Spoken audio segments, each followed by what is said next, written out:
Hello hello, reporter ചാനലിലെ അരുൺകുമാറിന് എന്റെ വാർത്ത ഞാൻ മുന്നിലാണെന്ന് വായിക്കുന്ന നിമിഷത്തിന് വേണ്ടി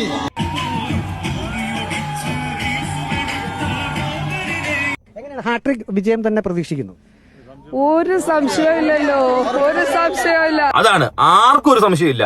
ഇവരുടെ പാർട്ടിക്കാരെ പറഞ്ഞ് മനസ്സിലാക്കണം. നിങ്ങൾ തോറ്റു എന്നുള്ള യാഥാർത്ഥ്യം എന്താണെന്നുള്ളത് പറഞ്ഞ് മനസ്സിലാക്കണം. ഇച്ചിരി പാടായിരിക്കും, ബുദ്ധിമുട്ടായിരിക്കും, സ്വന്തമായിട്ട് അക്സെപ്റ്റ് ചെയ്യത്തില്ല. ഒന്നെങ്കിൽ സ്വന്തമായിട്ട് അക്സെപ്റ്റ് ചെയ്യണമെങ്കിൽ എന്തോ വേണം? മൂള വേണം. ആ മൂളയെ കൂടെ തെറ്റേത് ശരിയേതും തിരിച്ചറിയാനുള്ള ഒരു ബോധം വേണം. എന്നാൽ മാത്രമേ തോൽവി എവിടെയാ ജയം എവിടെയാണെന്ന് മനസ്സിലാക്കാനായിട്ട് സാധിക്കും.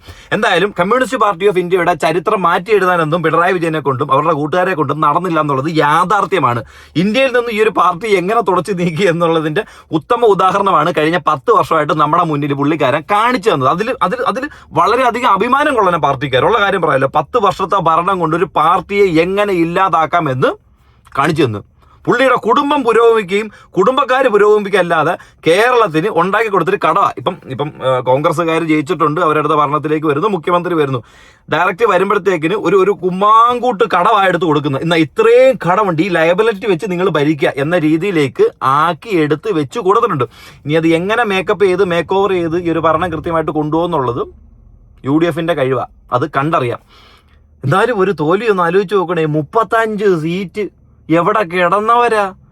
തൂത്തു വാരിയവരായിരുന്നു പ്രളയം പറഞ്ഞുകൊണ്ട്. 35 seat, 102 seat, 3 seat BJP account തുറന്നു. BJP അക്കൗണ്ട് തുറന്നു കഴിഞ്ഞാൽ ഉള്ളൊരു കുഴപ്പം എന്തോന്നറിയോ? 3 അക്കൗണ്ടേ തുറന്നിട്ടുണ്ടെങ്കിലും അത് 30,000 അക്കൗണ്ട് തുറന്ന രീതിയിലേക്ക് പ്രവർത്തനം കാണിക്കുവർ. ആ പ്രവർത്തനത്തിന്റെ പ്രതിഫലനം അവിടെ കാണും. ഇന്ന് 3 ഓപ്പൺ ചെയ്തിട്ടുണ്ടെങ്കിൽ അടുത്ത 30 അവർ ഉടനെ തന്നെ ഓപ്പൺ ചെയ്യും. അതുകൊണ്ട് ഇനി ഒരു കോമ്പറ്റീഷനാണ് ഇത്, വ്യക്തമായിട്ട് ഇതൊരു കോമ്പറ്റീഷനാണ്. സത്യസന്ധമായ കാര്യം. ഇനി കോൺഗ്രസിനെ സംബന്ധിച്ച് പിടിച്ചു നിൽക്കാനായിട്ട് പറ്റത്തില്ല. കാരണം ഇന്ത്യയിൽ നിന്ന് തന്നെ അവരൊരു സൈഡിൽ കൂടെ തേഞ്ഞ് തൊലിഞ്ഞ് മാഞ്ഞ് പോയിക്കൊണ്ടിരിക്കുക. ആ സമയത്ത് പിടിച്ച് പണി എന്താണ്, അല്ലെങ്കിൽ ഒരു നിക്കക്കള്ളി ഇല്ലാത്ത രീതിയിൽ കിട്ടുന്ന സ്ഥലം എന്ന് വെച്ചാൽ കേരളം തന്നെ. ആ കേരളം അവർക്ക് കറക്റ്റായിട്ട് അവരുടെ കയ്യിൽ മികച്ച ഭൂരിപക്ഷത്തോടു കൂടി തന്നെ അവർക്ക് കിട്ടിയിട്ടുണ്ട്. ഇനി ഒരു കോമ്പറ്റീഷനാണ്. BJP വരാതിരിക്കുക എന്നുള്ളത് അവരുടെ കഴിവാണ്, കോൺഗ്രസിന്റെ കഴിവ്. കമ്മ്യൂണിസ്റ്റ് പാർട്ടി ഇനി വേണ്ട, അവർ കഴിഞ്ഞു, അവരുടെ കാലം കഴിഞ്ഞു. ഇനി അവരെ കുറെ മണ്ടടച്ച ആൾക്കാരുണ്ട്, അവരെ പറഞ്ഞ് വിശ്വസിപ്പിക്കുക എന്നുള്ളൊരു കാര്യം മാത്രമേ ഇതിനകത്ത് ഉദിക്കുന്നുള്ളൂ. അപ്പോൾ ഈ ഇലക്ഷനുമായിട്ട് ബന്ധപ്പെട്ട് കുറച്ചധികം വീഡിയോ ക്ലിപ്പുകളും ഇലക്ഷന് മുമ്പ് കുറെ അണ്ണന്മാർ പറഞ്ഞുള്ള സാധനങ്ങളൊക്കെ ഉണ്ടല്ലോ, നമുക്കത് ഓരോന്നായിട്ട് കണ്ടുവരാം. PC ജോർജ് കഴിഞ്ഞ ദിവസം പറഞ്ഞായിരുന്നു, ഞാൻ മികച്ച ഭൂരിപക്ഷത്തിൽ ജയിക്കും, ജയിച്ചില്ല എന്നുണ്ടെങ്കിൽ 1 കോടി രൂപ പന്തയം വെക്കുന്നു. ആരുമായിട്ടാണോ എന്തോ അന്ന് ഞാൻ കയറി 1 കോടി രൂപയുടെ പന്തയം പറഞ്ഞാൽ മതിയായിരുന്നില്ലേ? ആ 1 കോടി ടാക്സ് കഴിഞ്ഞിട്ട് കുറച്ച് തുച്ഛമായ എമൗണ്ട് കിട്ടിയാലും എനിക്ക് വലിയ കുഴപ്പമില്ലായിരുന്നു. പുള്ളിക്കാരൻ ഒരു വോയിസ് ക്ലിപ്പ് പുറത്തു വന്നിട്ടുണ്ട്, നമുക്കതൊന്ന് കണ്ടുനോക്കാം. ഹലോ, ഹലോ,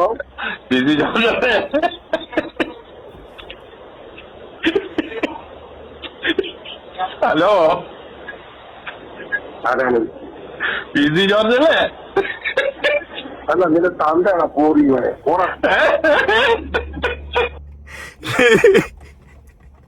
ഈ കേരള രാഷ്ട്രീയത്തില് മുകേഷ് PC ജോർജും ജനങ്ങൾക്ക് ഡയറക്റ്റ് കയറി അഭിപ്രായങ്ങൾ എന്താണെന്ന് പറയാനും അവരുടെ വായിരിക്കുന്ന അഭിപ്രായങ്ങൾ ഇങ്ങോട്ട് കേൾക്കാനും അത്രയധികം സ്വാതന്ത്ര്യമുള്ള 2 വ്യക്തികൾ വേറെ ആരും കാണത്തില്ല. ഇവർ 2 പേരും മാത്രമേ ഉള്ളൂ. അതിൽ അംഗീകരിച്ചു കൊടുക്കും കേട്ടോ. പച്ചയ്ക്ക്. ഇനി തോൽവിക്ക് ശേഷം ഇതുമായിട്ട് ബന്ധപ്പെട്ട് അദ്ദേഹത്തിന്റെ വീട്ടിന്റെ മുന്നിൽ ഒരു പ്രകടനം നടത്തിയായിരുന്നു കോൺഗ്രസ്സുകാർ. അപ്പൊ അണ്ണൻ മനസ്സിലായില്ല, തോറ്റത് അണ്ണനൊട്ടും അക്സെപ്റ്റ് ചെയ്യുന്നുമില്ല. പക്ഷെ ഒറ്റ മൈൻഡ് കേട്ടോ, ഒറ്റ മൈൻഡ് ഒന്നും പറയാതിരിക്കാൻ പറ്റില്ല. ഒറ്റ മൈൻഡ് തന്നെ. പൂഞ്ഞാറിൽ ഒറ്റ മൈൻഡ് ആരാന്ന് ചോദിച്ചു കഴിഞ്ഞാൽ അത് PC ജോർജ് തന്നെ.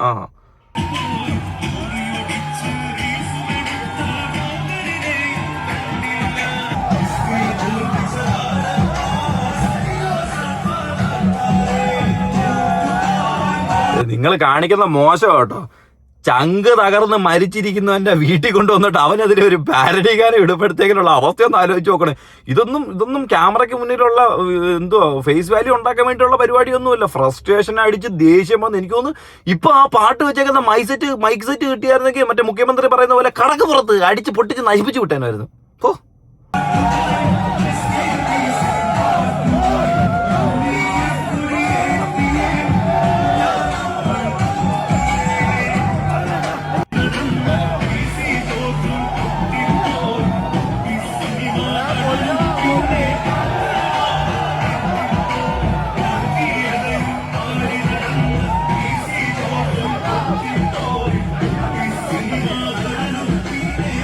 പുള്ളി ചമ്മി നാറി നിന്ന് കൈ വീശുന്ന എനിക്ക് തോന്നുന്നില്ലേ കണ്ടിട്ട്. പക്ഷെ അങ്ങനൊന്നും തോന്നരുത് കേട്ടോ. അതുകൊണ്ടായിരിക്കും അങ്ങനെ വന്ന് ഇറങ്ങി നിന്ന് ഷോയെ കാണിച്ചു കൊടുക്കുന്നത്. എന്തായാലും കൊള്ളാം, കുഴപ്പമില്ല.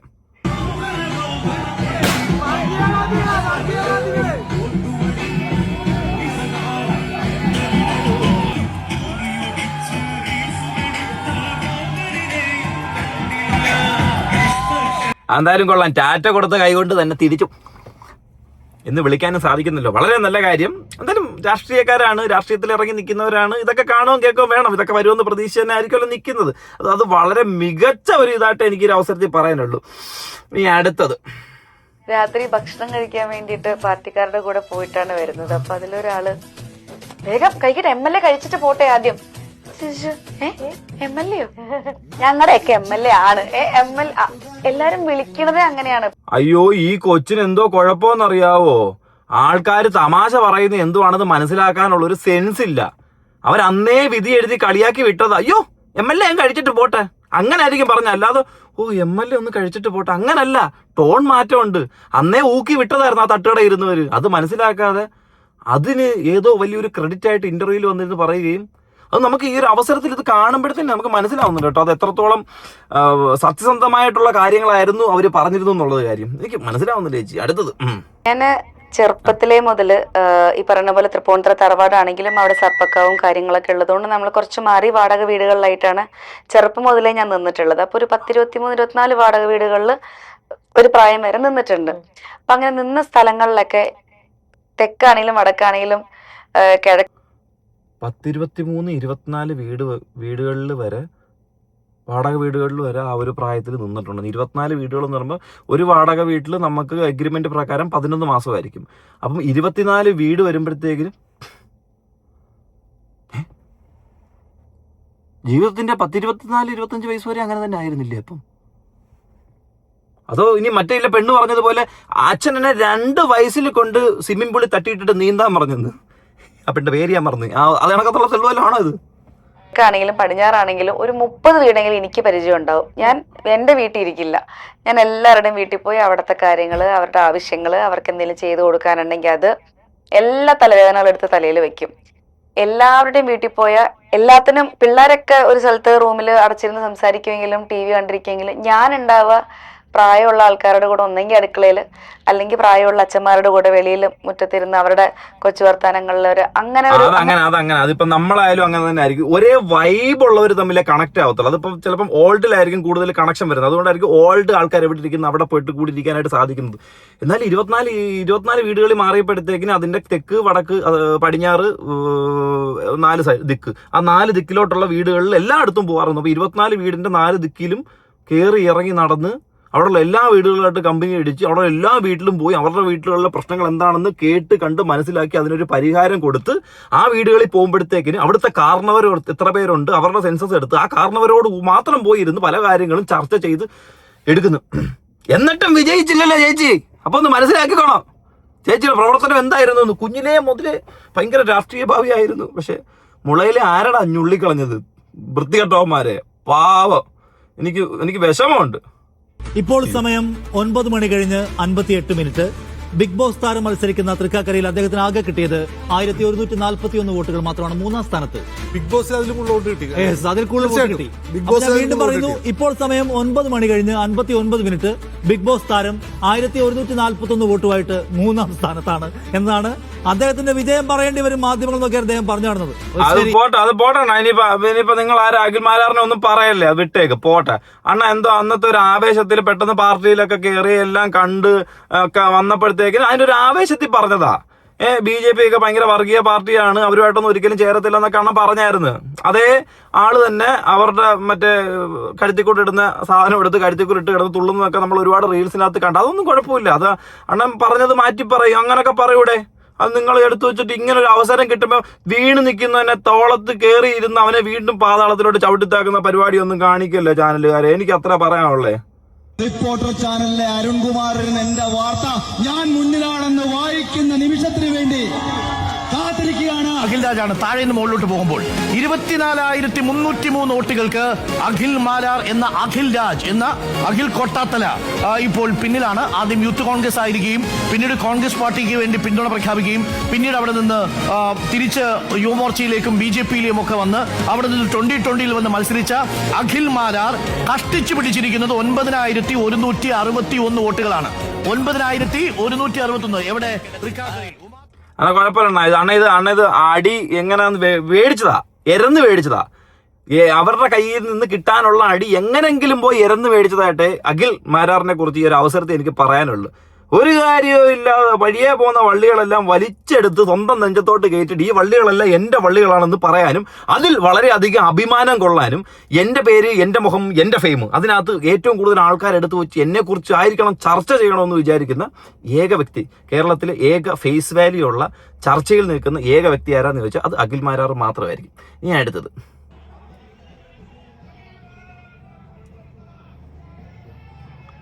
എന്തോ ചക്ക മുറിക്കുന്ന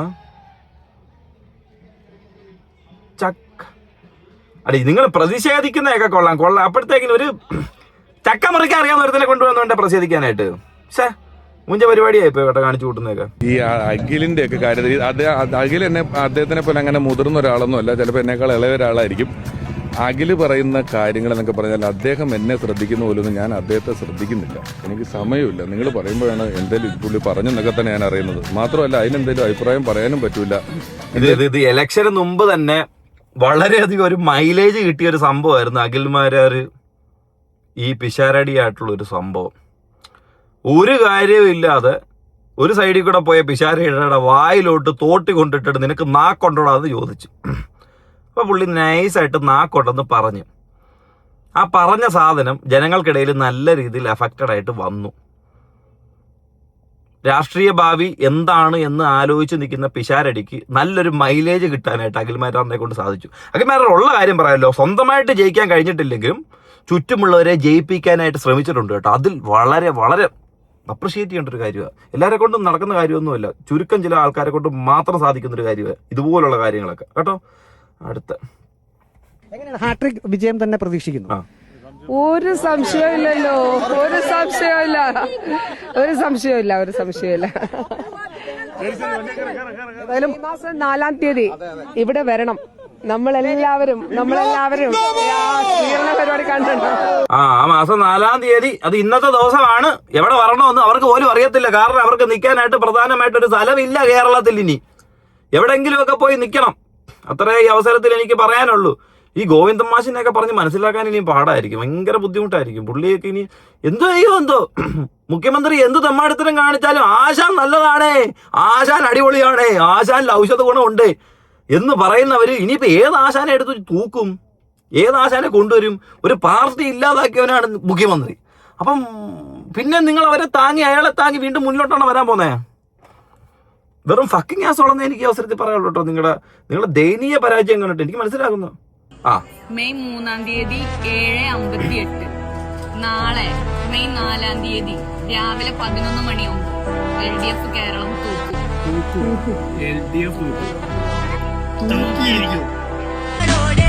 തൂക്കി കറക്റ്റായിട്ടുള്ള കാര്യമാണ്.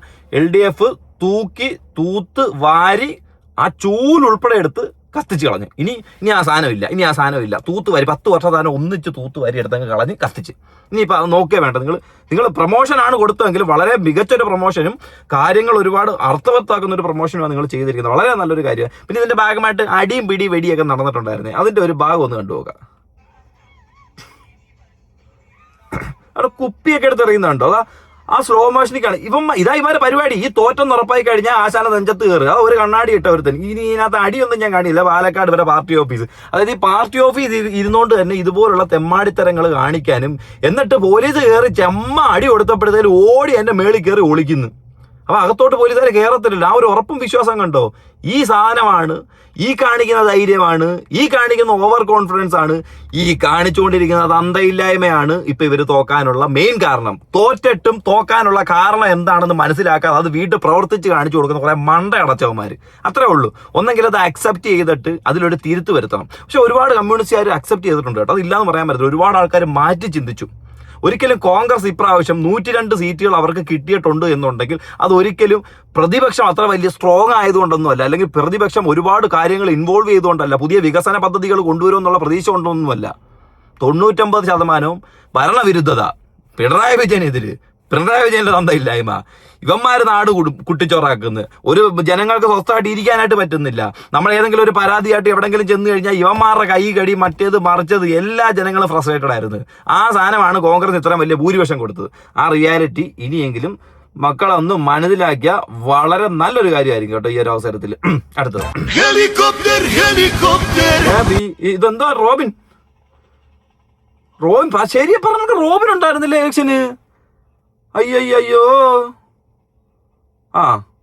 അയ്യോ ഞാനങ്ങ് മറന്നേ പോയി. ഈ വീഡിയോ കണ്ടപ്പോൾ ഓർത്ത് റോബിൻ ഉണ്ടായിരുന്നു. സത്യം ഞാൻ അയ്യോ അങ്ങനെ ആളുണ്ടായിരുന്നു. വോട്ട് കിട്ടിയ ആൾക്ക് എത്ര കിട്ടി? എന്തായാലും കൊള്ളാം. ഞാൻ ഒരു കാര്യം പറയട്ടെ, ഈ അഖിൽമാരാറാണെങ്കിലും റോബിനാണെങ്കിലും ഇവരൊക്കെ ഇപ്പൊ ഒരു കഴിവ് പഠിച്ചിട്ടുണ്ട്. ഒരാട്ടം, മയിലാട്ടം, കനകാട്ടം, അതൊക്കെ പഠിച്ചിട്ടുണ്ട്. അതൊക്കെ ഉപകാരപ്പെടും, പല കാര്യങ്ങളും ഉപകാരപ്പെടും. എന്തിനാ കുഞ്ഞാട്ട് ക്രെയിനകത്തൊക്കെ കയറി നിൽക്കുന്നത്? വല്ല കാര്യമുണ്ടോ? ഇറങ്ങി നിൽക്കി. ആ ക്രെയിനിന്റെ കാശും പോയി. ദൈവമേ എന്തൊരു കഷ്ടമായി പോയി. ആവശ്യമുണ്ടോ? തീർച്ചയായും റെയിൽവേ ആണെങ്കിൽ പിന്നെ റെയിൽവേ സ്റ്റേഷൻ വേണ്ടേ? ചക്ക തന്നെയാണ് താമര, താമര തന്നെയാണ് ചക്ക. ചക്ക നമ്മളിങ്ങനെ പൊളിച്ചു കാണുമ്പോൾ താമരയുടെ ഇതളുകൾ പോലെ ഇരിക്കാം. വേഗം കഴിക്കട്ടെ. MLA കഴിച്ചിട്ട് പോട്ടെ ആദ്യം.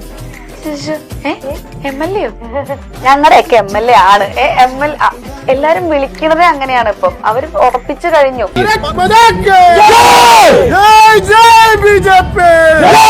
ഞാൻ പറഞ്ഞിട്ടുണ്ട്, ജയിച്ചു കഴിഞ്ഞാൽ 90 ദിവസത്തിനകത്ത് ശ്രീ നരേന്ദ്രമോദിജീനെ ഞാൻ കൊണ്ടുവരുന്ന മണ്ണിലെത്തിക്കും. 5 വർഷത്തേക്കുള്ള ആ പ്ലാൻ കറക്റ്റായിട്ട് ഇംപ്ലിമെന്റ് ചെയ്ത് എക്സിക്യൂട്ട് ചെയ്ത് അതിന്റെ റിസൾട്ട് ഉണ്ടാക്കുക എന്നുള്ളതാണ് എന്റെ ചുമതല. അത് കാര്യം എന്തായാലും നരേന്ദ്രമോദിക്ക് ആ ഒരു ടിക്കറ്റ് എങ്കിലും ലാഭമായാലും ഇനി കുണ്ടറ വരെ വരേണ്ട ഒരു ആവശ്യം പുള്ളിക്ക് ഉണ്ടായില്ല. ഇത്തവണ ഞാൻ ഒരു കാര്യം ചോദിക്കട്ടെ, എനിക്ക് തോന്നി, ഞാൻ പേഴ്സണലായിട്ട് ഒരു കാര്യം പറയാം. ഇപ്പൊ 2020 സ്ഥാനാർത്ഥിയാണെങ്കിലും ശരി, BJP സ്ഥാനാർത്ഥിയാണെങ്കിലും നിങ്ങൾ വകതിരിവില്ലാത്ത ആൾക്കാരെ കേട്ടോ സെലക്ട് ചെയ്തത്. ബുദ്ധിശൂന്യമായിട്ടുള്ള ആൾക്കാരെ സെലക്ട് ചെയ്തത്. അത് കൃത്യമായിട്ട് റിഫ്ലക്ട് ചെയ്തിട്ടുണ്ട്. ഇല്ലാതെ ഞാൻ പറയത്തില്ല, നല്ല പക്കാ രീതി റിഫ്ലക്ട് ചെയ്തിട്ടുണ്ട്.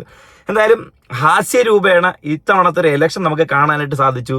അതിനുശേഷം ഹാസ്യരൂപേണ പറ്റൂ. ഇത്രയധികം കോമഡി ഉണ്ടാവാനുള്ള കാരണം എന്താണെന്ന് വെച്ച് കഴിഞ്ഞാൽ കമ്മ്യൂണിസ്റ്റ് പാർട്ടി ഓഫ് ഇന്ത്യയുടെ എക്കാലത്തെയും മികച്ച ഒരു പോരാട്ടം ഇത്തവണ കാണാനായിട്ട് സാധിച്ചു. പിന്നെ തനത് ശൈലി എങ്ങനെയാണ് ഒരു സംസ്ഥാനത്ത് നിന്ന് ഒരു പാർട്ടി ഇല്ലാതാകുന്നു എന്ന് നമ്മളുടെ കൺമുന്നിൽ തന്നെ, അതായത് 90s kids, 2000 kids, 2010 kids, 2015 kids, നിങ്ങൾക്ക് എല്ലാവർക്കും കാണാനായിട്ട് സാധിച്ചു. ചരിത്ര നിമിഷം, കണ്ണിമ വെട്ടാതെ ഇരുന്ന് കാണാനായിട്ട് പറ്റിയ അസുലഭ നിമിഷമായിരുന്നു ഇത്. അത്ര എനിക്ക് അവസരത്തിൽ പറയാനുള്ളൂ. അപ്പം ശരി.